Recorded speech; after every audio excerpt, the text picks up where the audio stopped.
يسألونك عن الشهر الحرام قتال فيه قل قتال فيه كبير وصد عن سبيل الله وكفر به والمسجد الحرام وإخراج أهله منه أكبر عند الله والفتنة أكبر من القتل ولا يزالون يقاتلونكم حتى يردوكم عن دينكم إن استطاعوا ومن يرتدد منكم عن دينه فيمت وهو كافر فأولئك حبطت أعمالهم في الدنيا والآخرة وأولئك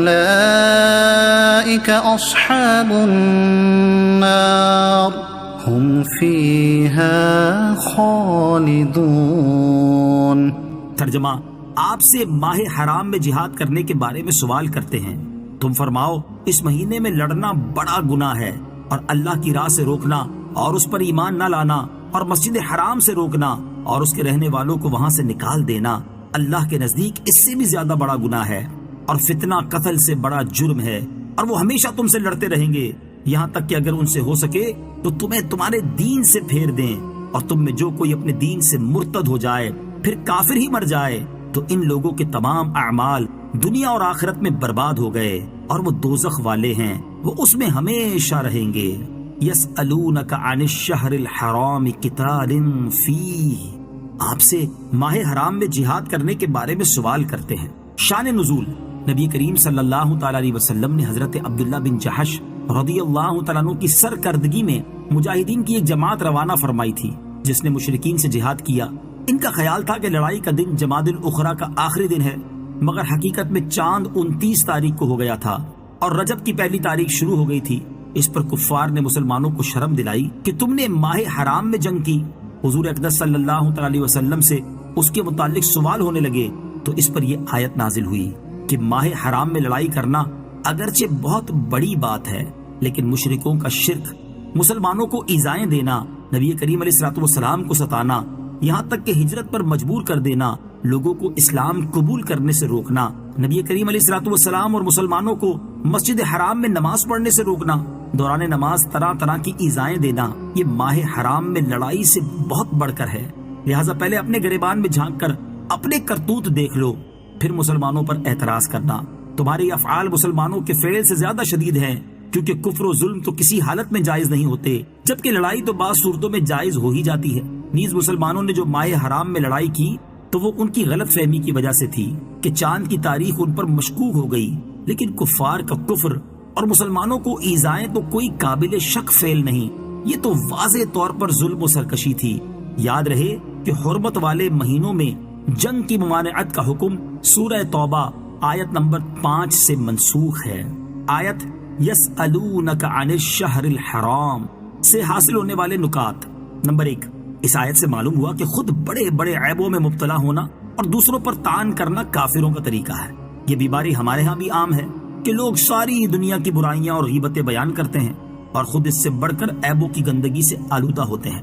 ایک حدیث پاک میں بھی اس بیماری کو بیان کیا گیا، چنانچہ حضرت ابو ہریرہ رضی اللہ تعالیٰ عنہ سے روایت ہے، حضور اقدس صلی اللہ تعالی علیہ وآلہ وسلم نے ارشاد فرمایا، تم میں سے کسی کو اپنے بھائی کی آنکھ میں تنکا تو نظر آ جاتا ہے لیکن اپنی آنکھ میں شہتیر نظر نہیں آتا۔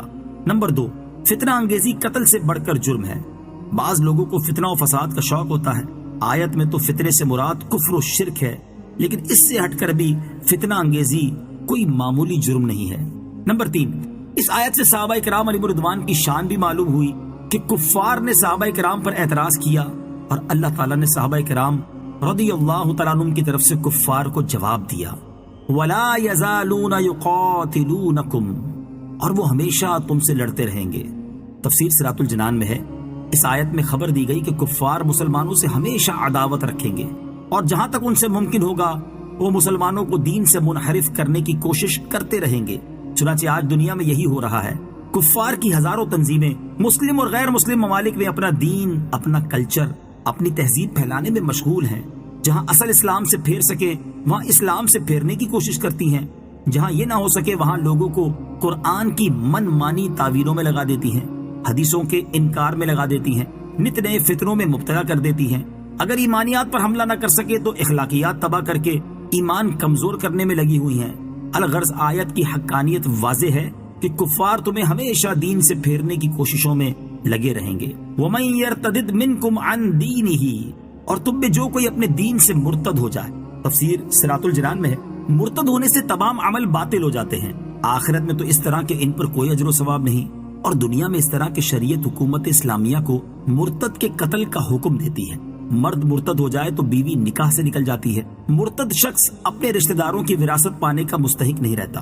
مرتد کی تعریف کرنا اور اس سے تعلق رکھنا جائز نہیں ہوتا، چونکہ مرتد ہونے سے تمام اعمال برباد ہو جاتے ہیں۔ لہٰذا اگر کوئی حاجی مرتد ہو جائے پھر ایمان لائے تو وہ دوبارہ حج کرے، پہلا حج ختم ہو چکا۔ اسی طرح زمانہ ارتداد میں جو نیکیاں کی وہ قبول نہیں، جو حالت ارتداد میں مر گیا وہ ہمیشہ ہمیشہ جہنم میں رہے گا، جیسا کہ آیت کے آخر میں ہم فیہا خالدون فرمایا گیا ہے۔ اللہ تعالیٰ ہر مسلمان کو خاتمہ بالخیر نصیب کرے۔ یاد رکھیں کہ مرتد ہونا بہت سخت جرم ہے۔ افسوس کہ آج کل مسلمانوں کی اکثریت دین کے بنیادی عقائد سے لا علم ہے۔ شادی و مرگ اور ہنسی مذاق کے موقع پر کفریہ جملوں کی بھرمار ہے۔ گانے، فلمیں، ڈرامے، خصوصاً مزاحیہ ڈرامے کفریات کا بہت بڑا ذریعہ ہیں۔ ان چیزوں سے بچانے والے علوم کا حاصل کرنا فرض ہے۔